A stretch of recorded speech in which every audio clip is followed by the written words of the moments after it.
వర్మకి Jagan warning. స్వర్గీయ రాజశేఖర రెడ్డి జీవితంలోని కొన్ని ముఖ్య ఘట్టాలను తీసుకొని సినిమా తీస్తానని, ఆ సినిమా పేరు రెడ్డి గారు అని పెడతానని ప్రకటించి వైఎస్ అభిమానుల్లో ఆసక్తిని రేకించాడు అప్పట్లో సంచలన దర్శకుడు రామ్ గోపాల్ వర్మ. అభిమానులు ఆ సినిమా ఎప్పుడెప్పుడు వస్తుందా అని ఎదురు చూశారు. కానీ ఆ సినిమా కార్యరూపం దాల్చలేదు. సరికదా, ఆ సినిమా గురించి వర్మ అప్పుడప్పుడు అవాకులు చవాకులు పేల్చడం జరిగింది. దాంతో వైఎస్ అభిమానులు కొంత నిరాశకు గురి అయిన మాట వాస్తవం.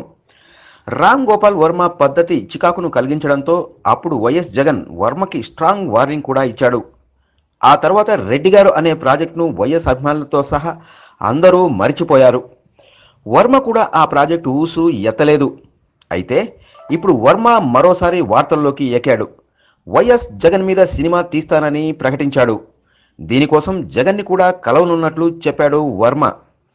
ఈ వార్త ఆసక్తిని కలిగిస్తూ ఉన్న వర్మ మాటలు ఎంతవరకు నిజం అని అభిమానులకు అనుమానం కలుగుతూనే ఉంది. వాస్తవ జీవితాల్ని తెరకెక్కించడంలో వర్మ సిద్ధహస్తుడు, అందులో ఎలాంటి సందేహం లేదు. మరి వర్మ వైఎస్ జగన్ మీద తీయబోయే సినిమా ఎలా ఉంటుందో, ఎలాంటి సంచలనాల్ని వివాదాలని సృష్టిస్తుందో చూడాలి. అసలు ఈ ప్రాజెక్టుకి జగన్ ఒప్పుకుంటాడా అన్నది కూడా అనుమానమే. మీరు మన ప్రియతమ నాయకుడు స్వర్గీయ వైఎస్ రాజశేఖర రెడ్డి మరియు యువనేత వైఎస్ఆర్సీపీ అధినేత వైఎస్ జగన్ మోహన్ రెడ్డి అభిమానులా? అయితే ఈ వీడియోను లైక్ చేసి షేర్ చేయండి. టీవీ9 ఫోకస్ని సబ్స్క్రైబ్ చేసి మీ అభిమానాన్ని తెలియజేయండి.